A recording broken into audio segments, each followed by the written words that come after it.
దేవుని పరిశుద్ధ నామానికి మహిమ కలుగును గాక. ఈ జూలై నెలలో మిమ్మల్ని చూడడానికి దేవుడు ఇచ్చిన ఈ అవకాశాన్ని బట్టి వందనాలు చెల్లిస్తూ, ఈ 7వ నెల అంటే పరిపూర్ణత. దేవుడు మనల్ని ప్రతి ఒక్కరిని పరిపూర్ణతలో నడిపించబోతున్నారు కాబట్టి మిమ్మల్ని అందరినీ దేవుడు దీవించునుగాక.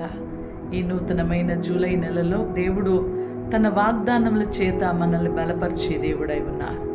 ఇక్కడ మనము ఆంగ్లంలో మనం చూసినేటప్పుడు దేవుని వాక్యము సెలవిస్తుంది. John chapter 16 verse 20, "Very truly I tell you, you will weep and mourn while the world rejoice.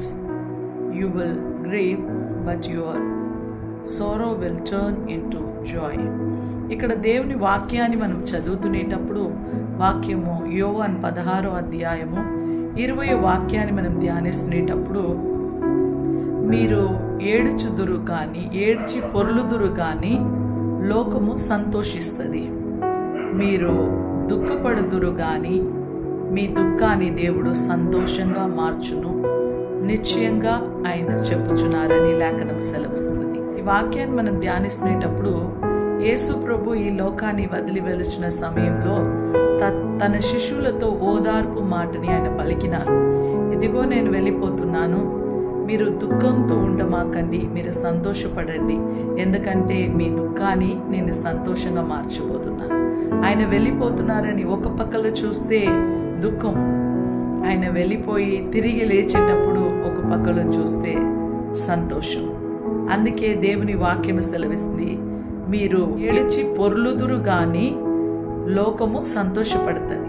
యేసు ప్రభు మనల్ని వదిలి వెళ్ళిపోతున్నారు, ఆయన చనిపోబోతున్నారని మనము దుఃఖపడి పొరలి ఏడిచినా కూడా మీ దుఃఖాన్ని నేను సంతోషంగా మార్చబోతున్నాను. ఎందుకంటే యేసు ప్రభు చనిపోయి తిరిగి లేచిన దేవుడై ఉన్నారు. ఈరోజు మనకుంటున్న పరిస్థితుల్ని మనం చూస్తునేటప్పుడు కొన్నిసార్లు ఎందుకు నా జీవితం ఇలా ఉన్నది, ఎందుకు నాకు ఈ బాధలు, ఎందుకు ఈ మరణ అవస్థ నేను పడుతున్నానని మనం దుఃఖంతో, వేదనతో, బాధతో ఉంటున్న సమయంలో దేవుని లేఖనం సెలవిస్తుంది, ఆ దుఃఖము నిరంతరంగా మనకు ఉండదు, కొద్ది రోజులు మాత్రమే. అందుకే దేవుని లేఖనం సెలవిస్తుంది, నీ దుఃఖాన్ని నేను సంతోషంగా మార్చిపోతున్నాను. Your sorrow will be turned into joy అని లేఖనం సెలవిస్తుంది. మనం దుఃఖముతో ఉంటున్న సమయంలో, బాధతో ఉంటున్న సమయంలో, అవమాన పాలవుతున్న సమయంలో, మనకు అనేక రకరకమైన శోధనలు ఎదుర్కొని వస్తున్న సమయంలో ఒకే విషయాన్ని మనం జ్ఞాపకం పెట్టుకోవాలి.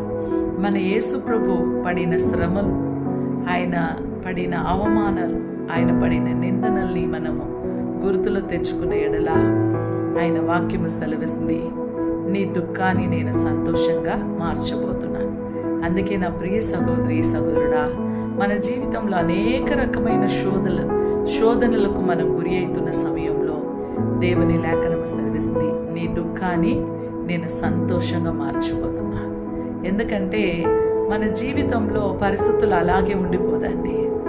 లోకము మారుతుంది, మనుషులు మారుతారు, కాలాలు మారుతుంది, దినములు మారుతుంది, సంవత్సరాలు మారుతుంది. కానీ మారని దేవుడు మన యేసయ్య. ఆయన మనకు వాగ్దానం ఇచ్చినారంటే ఆ వాక్కులో నమ్మదగిన దేవుడు. ఆయన చెప్పినారంటే తప్పకుండా మన జీవిత చరిత్రని ఆయన తలక్రిందులుగా మార్చబోతున్నారు. ఎందుకంటే మనము నమ్మిన దేవుడు నమ్మదగిన దేవుడు. ఆయన ఒక్కనాటికి మనల్ని విడువని ఎడబాయని దేవుడు. ఈ జూలై నెల, ఈ 7వ నెలలో తప్పకుండా దేవుడు ప్రతి ఒక్కరిని దీవించబోతున్నారు. ప్రతి ఒక్కరు మీరు దీవెనలు పొందుకోబోతున్నారు.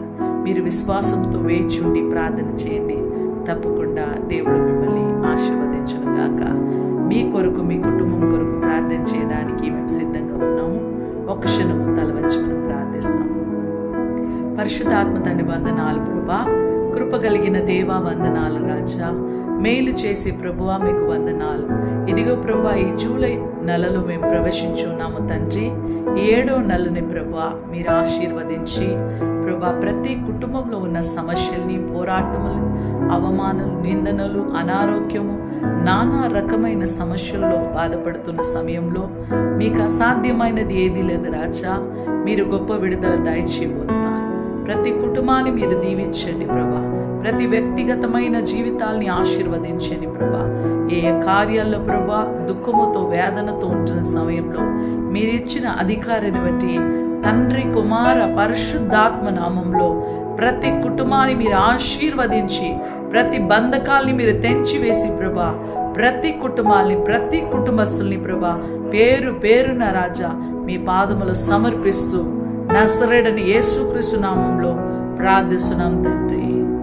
ఆమేన్. Praise the lord. God bless you.